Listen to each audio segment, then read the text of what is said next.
Hello everyone. Today in this video we will talk about the problem of double counting in national income accounting. Double counting का meaning किसी भी value को दो बार अगर हम count करते हैं उसे डबल काउंटिंग कहते हैं. Means in the process of calculation of national income अगर हमने कोई भी वैल्यू दो बार काउंट कर दी तो उसे डबल काउंटिंग कहते हैं. Double counting is a process in which a single transaction is recorded twice or more than twice in the calculation of national income. इससे होता क्या है?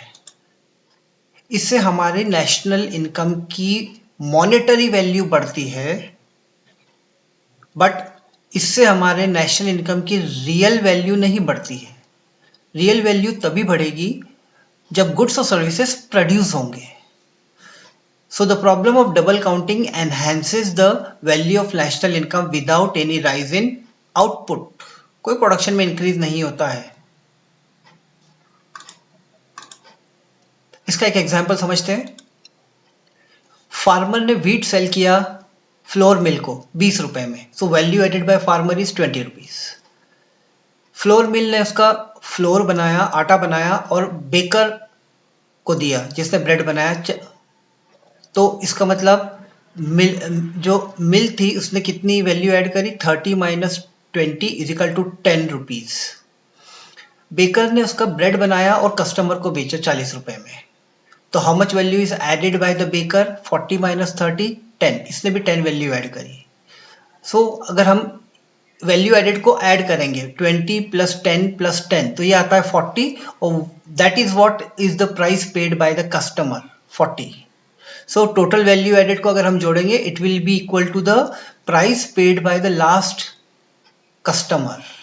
We can see here 20 plus 10 plus 10 is equal to 40 and this 40 is equal to this 40. ये दोनों equal है. इस problem को हम कैसे सॉल्व कर सकते हैं? How to solve the problem of double counting? बहुत सिंपल है. दो मेथड है. Either use final product approach, means only take the final value of goods and services. Do not include intermediate products. Do not include intermediate consumption. This is the first way. Second way, use value added approach. Value added approach में हम value added हर stage पे count करते हैं.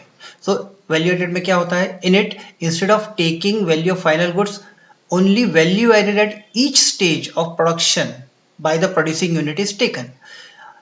इन दोनों method में से कोई भी अगर हम यूज करते हैं then the problem of double counting is solved. ये इंपॉर्टेंट क्वेश्चन है, इसे जरूर तैयार कर लीजिएगा. Kindly like, subscribe and share this video. Thank you.